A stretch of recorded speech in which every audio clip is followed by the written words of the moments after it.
In this video, we're gonna be building a 7-figure agency for Sev. We're gonna go through the pillars of offer, lead gen, sales, systems, and hiring. And then what I'm gonna do is I'm gonna identify the roadblocks he has, and then together we're gonna come up with a game plan on how he's going to be able to hit 7 figures in his agency. Give a quick intro of who you are, what you do, where you're located, all that good stuff. So my name is Sev. I'm located in Los Angeles. I do have one offer right now for local service-based businesses in LA. I'm helping them become the best known in their town with local ads, putting a strategy in place to basically turn every single follower and liker become clients basically through our appointment setting strategy. And we launched this offer back in November. It's going pretty well. We're growing pretty fast. So the first thing that we're gonna start with is the offer.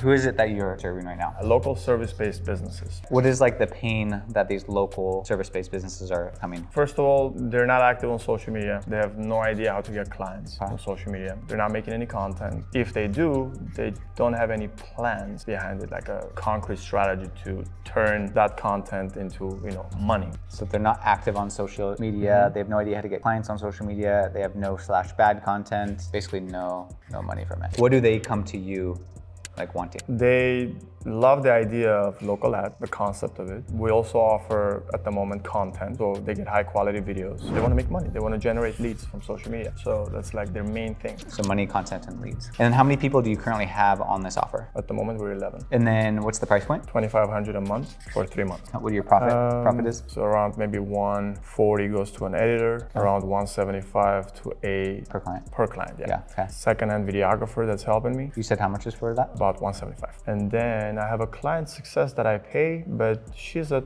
basically around like $70. That's how much it costs you to fulfill it? Yeah, 400. And then what are you doing for this? I do the videography. Second-hand shooter also helps me sometimes with, of course, doing the videos, and I just direct. I run the ads for them. Are you creating the ads, or is it just video ads? We're scripting for them. So we're basically doing A to Z for them. And you're posting for them? Mm-hmm. Who does the posting? Client success manager. And sometimes I do some of the edits, which slowly trying to veer away from. So what are the full deliverables? 8 videos a month? One of them is an ad, and 7 are just talking ad videos. We also do 1 retargeting ad that we run for them a month. I also offer my school platform where they join and they're able to get knowledge on appointment setting. And then you're posting? And they also get once a month, like a strategy call with me. Posting 8 times, 1 time, strategy call. We script and we film, we post basically. So 8 videos a month, 1 retargeting ad, school, posting, 1 strategy call, scripting. How's that been going? How's the offer been working for the clients? The clients that are actively DMing, they're the ones that are getting results. We have clients that are literally getting 10 to 20x on their ad spend. Like what kind of client is that? That would be a junk removal, loan officer,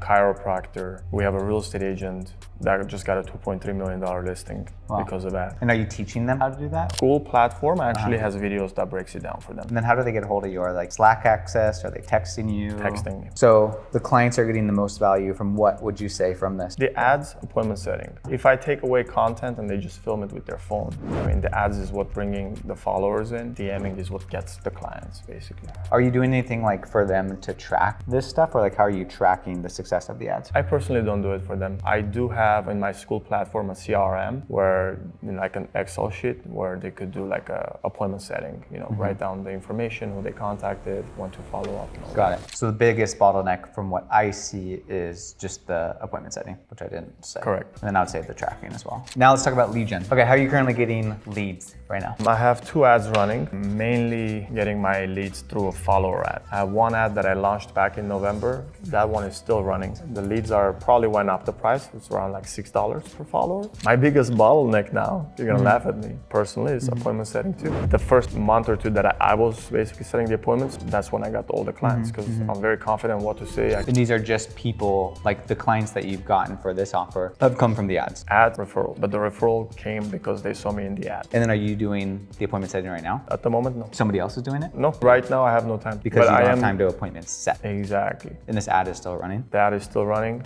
I am in the process of interviewing. I had 1 interview yesterday. I got 2 lined up, so I'll probably onboard somebody this week. Do you have systems set up for the lead gen stuff? Everything goes through Notion now. So I make sure that the appointments are exactly lead OS. And then from a sales perspective then? I have a pretty good experience with sales, but am I the best at it? Probably no. I think my passion sells more than my actual strategy. Do you know what your like lead to booking ratio is from like a lead gen perspective? Like if you're getting $6 for follow, let's just say you spent $60, you got 10 leads. How many of these 10 leads are you setting to actually book a call with you? I'll probably do like 3, 4. 30 Yeah. to 40%? Closing ratio out of 10, I usually tend to close like 40%, 50%. Then how many sales calls are you taking a week currently? Would you 0. say?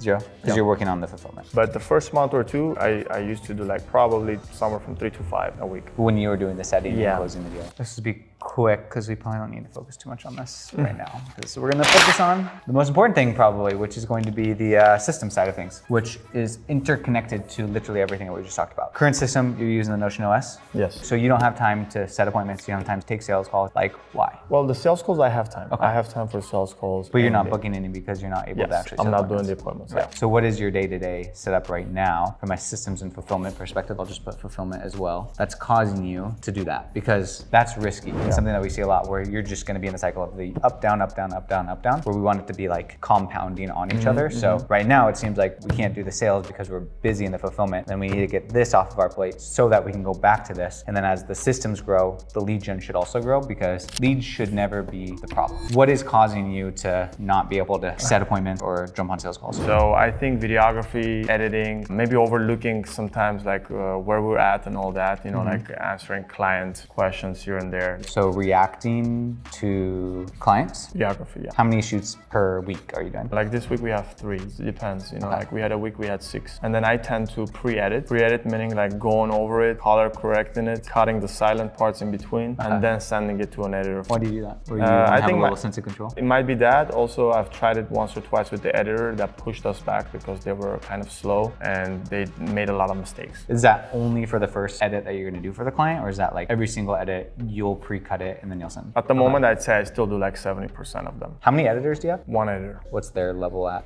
would you say? Well, I'd say 6, 7. So how much time are you spending with them, like teaching them how to pre-edit and stuff like that? They're pretty good at it. He has his own team, he's on top of them, but the quality control from their side, even though I send the scripts to them so they don't make grammar mistakes, they still do. So why are you still doing the pre-editing? Sometimes in my vision, you know, I might cut things off also, you know. Like to try to tell the story. I've had where videos repeated themselves. In their mind, it didn't make sense.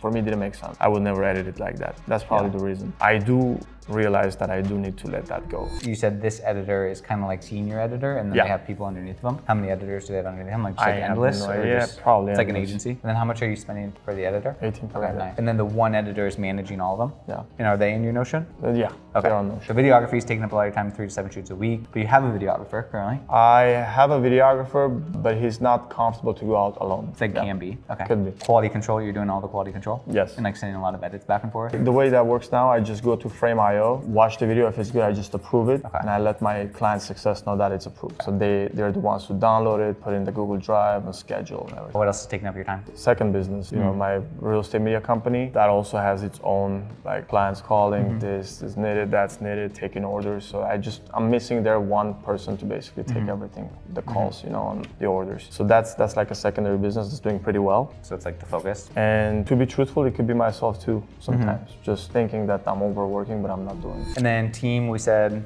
was you currently have editor at $18. You have client success manager. Are they salary or how much do you pay them? I pay them $800 a month. And then videographer. $175 per shoot. Who else? That's it. And client success, they're full time with you? Yes. Anything else that would be helpful on systems, fulfillment, lead gen, sales, or offer? Nothing that I can think of. I think it's pretty much down. Let's talk about offer. This is a great offer. Like I think this is super, super strong. From what you're telling me is that the biggest bottleneck is the appointment setting and then like the tracking and the accountability there. And then one thing that you also said is like, this doesn't really matter. That's what you said, right? People don't really care about the videos, which is true. I think it's like a supplement to the ads. What they care about is this, which ultimately leads to that. We're having issues with fulfillment and systems, kind of down to the focus issue and fulfillment. I would come up with something simple because what's working in your offer right now is the ad really well. Yeah. I think the thing that would be the missing link is some sort of appointment setting. What I would consider if I was you is I would have done with you model essentially where you basically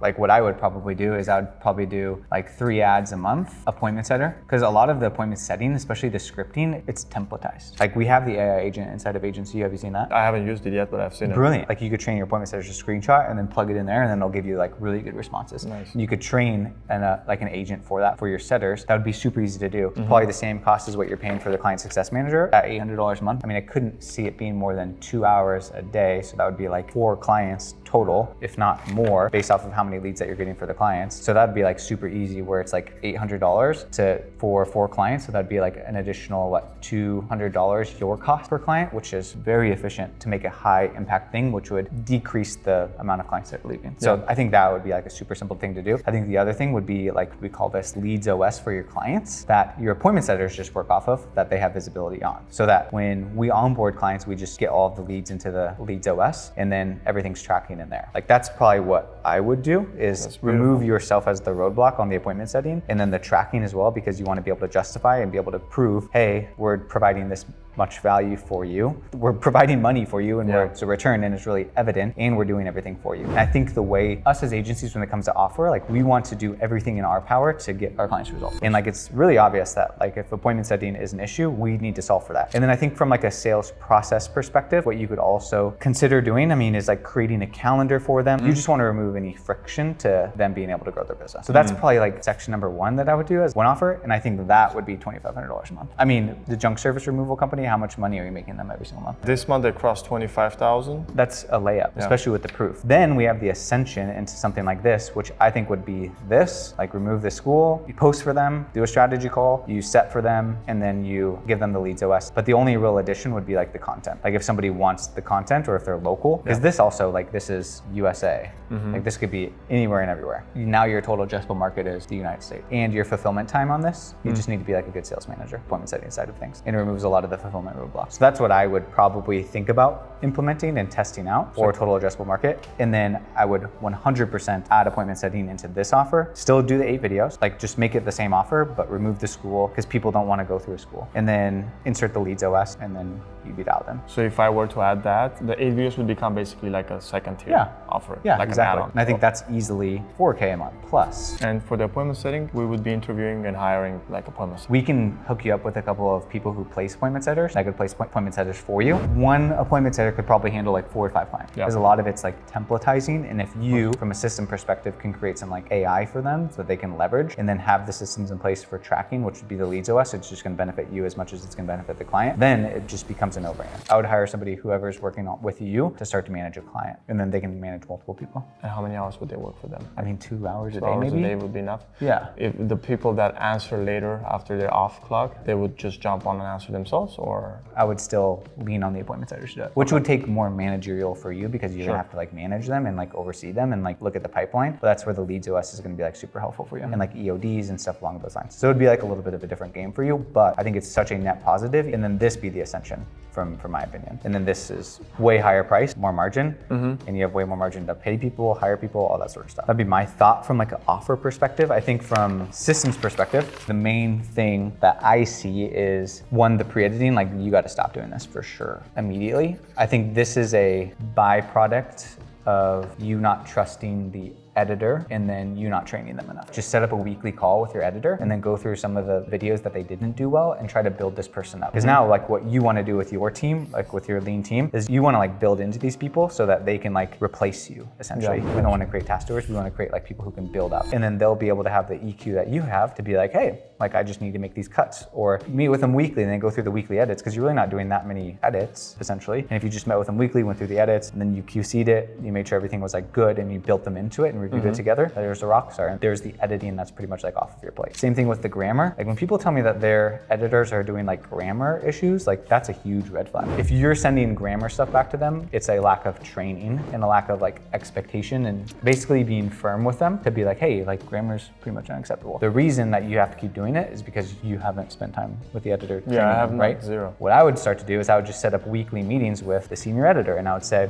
hey, man or woman. Like, let's review the edits. Here's where I want us to improve. Here's some things that happened. Here's where I see you going, is I want you to be like the senior editor at the company. I want you to quality control everything, make sure everything is good. I'm gonna start measuring you on all of that sort of stuff and start to build them up to replace the things that you're doing from like a systems perspective. And then what you just need to do is you just need to like measure it like a QC board essentially, or like a QC management system inside of Notion, which would be like pretty simple to create, where you can like measure them. That's what I would start to do. If you're saying this person's 7 out of 10, that's a gem right there. I would just feed into this person and like have them completely replace you, but it just takes time. I think the videography is like good for you. I don't think 3 to 7 shoots a week is like overwhelming. And I think it's good FaceTime with clients. That's true. Tell me more about this videographer. He's like a right-hand guy. Sometimes I'm like able to direct, so he just basically presses record if it's a talking head, or if it's a dynamic one where they're walking and everything, he's the one handling the camera and I'm just directing. He's pretty good at it. He understands, like I've trained him enough. When it comes to talking to people, like I've had the conversation a couple of times, he's like, I'm not gonna be as good as you. At least that's a mental block for him, that I'm still trying to. Not just like customer service-y and stuff like that. Like maybe he's pretty good at it. It's just,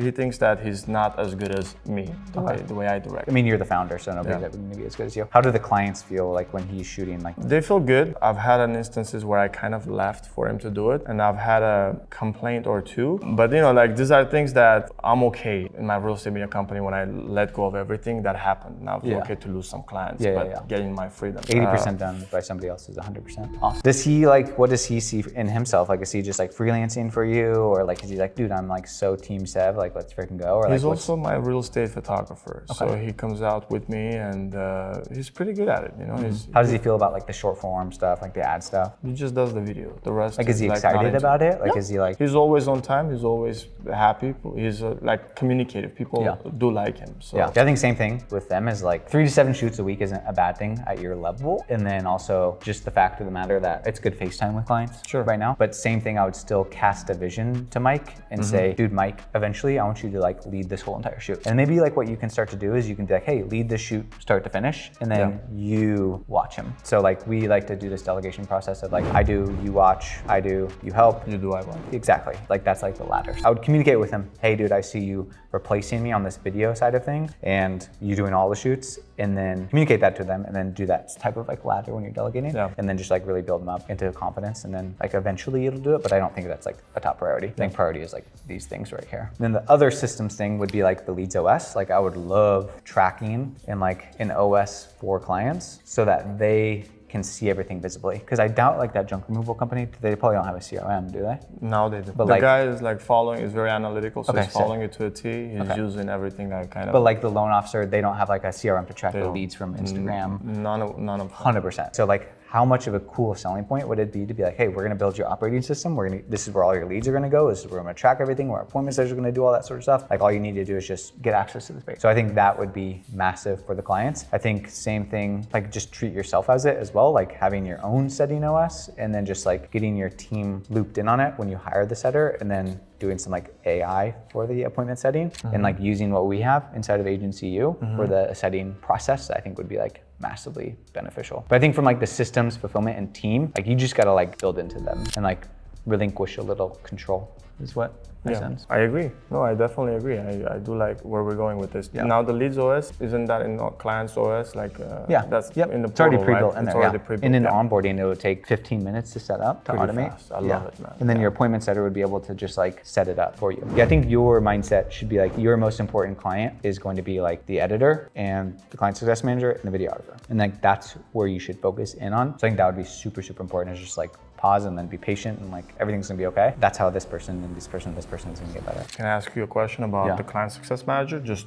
from the basis of not overworking her? She does do the scripting, she does the posting, she does the emails to set up the strategy calls. Cool. We now implemented the NPS survey that she has to do. Basically, I just want to make sure that I don't overwork her. I mean, are you asking her if she's overworked? No, I haven't. EOD. And then like one of the questions is, what is your capacity percentage? And then you said you're doing all the client communication? Yeah. Which looks like what? It can be different things, you know, maybe just insecurity with Yeah. how they look, just random questions. Before we send the strategy call, they might be on the call already. Like Yeah. sometimes, because I do put them on a subscription model, so it automatically charges. I've had instances where they're like, why is this happening? Got it. Now I've, of course, made sure that in the onboarding, I'm very clear with Yeah. the expectations. Yeah, I yeah, used cool. to not do that. So I'm slowly putting the systems in place as I go. Like I said, it's just we're 4 months in. Yeah, which is crazy. You guys are like 11 clients in 4 months. Yeah, That's really we good. were 15 in February, so Yeah. that was like the most overwhelming month. Yeah. And we were I learning. mean, you're doing all the right things. Like Yeah. if we just clean up a few things, like no reason that shouldn't double, and then your time should remain the same. Because eventually, when you do double, guess who you're going to need? Is you're going to need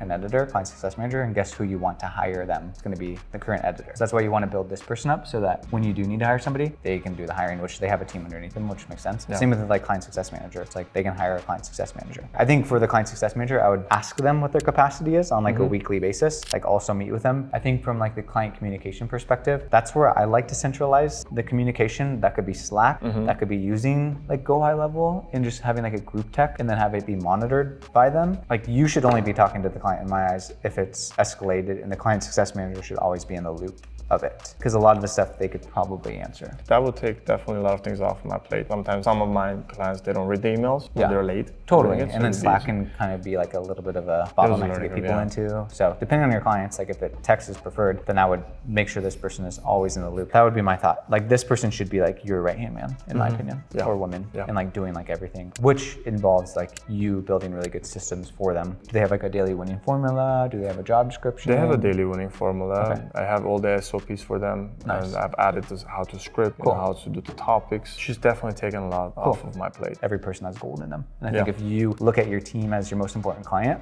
then that's where you're really gonna build I up love that. your business to just like operate as a business. Love What it. am I missing? Just in my personally right now, getting clients, my biggest bottleneck is again, getting the appointment setter in so I can continue, get back on sales and getting more clients. What New we field. want to never do is turn this off. The moment we have to turn this off is the moment we're gonna like, it's gonna suffer the following month. Yeah. And that's where you get like the yo-yo, and then that's what we want to avoid. So I have a question for you. Changed my mind on DM ads. I haven't really gotten Yeah. into it. I mostly heavily rely on the Follow. follower ads. Yeah, I mean, if that's working for you, I Yeah. don't see any reason to Yeah. switch anything up. Okay. Honestly. Okay. If you're getting like $6 per follow, like that would just be a lot of work, and you're probably gonna have to sort through a lot of like Yeah. unqualified people. Is that what you're noticing? My clients actually were literally from $1 to $3 Wow. per follower. And they're like customers. They're customers. Interesting. My loan officer never thought she could get quality followers. Yeah. I mean, clients, but she Yeah. got like over $1.5 million in transaction, and they were qualified. They had Yeah. the money in the bank, everything. Sick. And I would just lead with that. And then if like maybe a secondary ad, like if the offer is like 3 ads a month or something like that, maybe you just create some DM ads and then have that be like an option if you needed to. But if the follow ad is working, and then you plug in a setter, like no reason to switch it up. So these 3 ads, this could be a follower ad, I guess retargeting ad, maybe a DM ad, and then Maybe you start with the follow ad. If it's working and you're actually setting Yeah. appointments, getting clients, there's no reason to switch anything up. the only issue I'm seeing here, like them spending $60 a month. Do we set up a budget with them? Do I ask them 3 ads? Usually I spend $20 on a day on Yeah. each ad. How would I pitch this to them? What would be the spending limit? You could start with $20 a day on the follow ad and then evolve from there. But I think the expectation that I would set with the client is like $1,000 a month in ad spend. And then that way you have the follow ad. And then if you need to, then you could spread it across multiple. But Got it. what you're doing like seems like it's working. If you're getting your clients results, like I'm not even I like, understand. worried about I that. understand. Look at everything that we talked about. Of course. Okay, so I think the main thing for sure is appointment setting. Like you have 11 clients right now. Yes. Plug them in there. Because the last thing you want to do is them to leave. Yeah. I mean, it'd be worth it to get them in there. Or maybe you pick 3 clients that are just like horrendous at appointment setting and then just like plug them in so that you can start even like upping the results. Because again, you have plenty of margin with your current offer with $2,500 a month where you're spending to be able to spend a little bit more money to keep the client longer, get them better results, and potentially ascend into a higher rate. I think if you could dial in like an appointment setting system for the current clients, that'd be huge. Same thing with the current clients would be like the like OS for clients, which the appointment setter would be able to do. Basically, every follower that they get, add it to the OS, and then like put them where the status is. Are they qualified? Like, are they not qualified? That way you have some like numbers around it so that they can actually be able to Visually see it. yeah, and you can quantify it, right? Yeah. And you know exactly what it is that you're doing. And then the third thing I would do is basically like team build. So like weekly plus with editor, which would basically mean like remove pre-edits, remove quality control from your plate, like weekly with CSM, and then videographer, delegate. So I think if you could build these people up into like A players, then they'll be taking initiative to get a lot of this stuff off your plate. So I think the more that you could get stuff off of your plate, see your team as like the executors and you not doing the executing, it's gonna suck for the first couple of months. But look at these people as just like the biggest assets of your company, and then feed into them, train them really well. Don't do anything yourself, just like immediately train them, build them up, get them bought into where you guys are going so that you can get stuff off your plate in order to actually succeed from that perspective, which involves systems, tracking, equipping them, all that sort of stuff, which to me is like CEO activities. And then the last thing would just be done with you offer. Once we dial in this section of it, I think this is the last thing on the priority list. Once you optimize it for the done for you, and then the OS for the clients, like, because you have 11 clients, like that's your best people that you can start building that for. Yeah. And then team build, feed into them, and then the done with you offer. And then I think like 100% would be like turn the ads back on, which would be like actually right there. Like lead gen is always gonna be, we never want that to dry up. Yeah. Because that will also motivate you to do a lot of this stuff. So maybe that feels like the game plan. What do you think? I love it. I already know who I want to implement this for. That can like potentially see results. They're getting qualified followers daily. They're not doing anything. So definitely, it's a great game plan. Nice. You know, it's like I'm thinking every day about these things, and this definitely solidifies it. What's the biggest takeaway? For me, it's always been client success, client wins. So that's my goal, man. That's what I'm striving for. Yeah. If a client is not getting success, I feel horrible. Yeah, 100%. You know, so that's obvious it. roadblock. That's it. That's it, man. Cool. And then what about the team stuff? What was the takeaway there? Team, definitely. I have a tendency not to get on calls with them. Yeah. I'm working on myself, but I need to be on calls with them more to make sure that they meet my expectations. They're clear on the vision. Yeah. Maybe I have to sell the vision better. How do you come up with the vision? What's a vision for you? Is it like a 5-year, 10-year goal? I think for like the editor, like I don't know like what specifically your vision is, but like, hey dude, eventually like I want you to be like senior editor, like give them a new role. So like maybe you pay them a little bit more, or like pay them like a retainer in addition to the per video. And then, hey, you're gonna be responsible for QCing and all this sort of stuff, and you're gonna oversee our team, that sort of stuff. They can like start to envision where they're going so that they can build up to it. I got a lot of value, Austin. Thank you. I appreciate you. Game really. time? Game time. It is game time. All right, so we just roadmapped Sev's business to 7 figures. I think what we built from the offer, from the lead gen, from the sales, from the fulfillment, from the team perspective will easily get him there in the next 12 months, 6 months, even 4 months, depending on how quickly that he's able to implement. And guys, if you like this video, you are going to love the one on the screen. Thanks so much for watching, and we'll see you on the next one.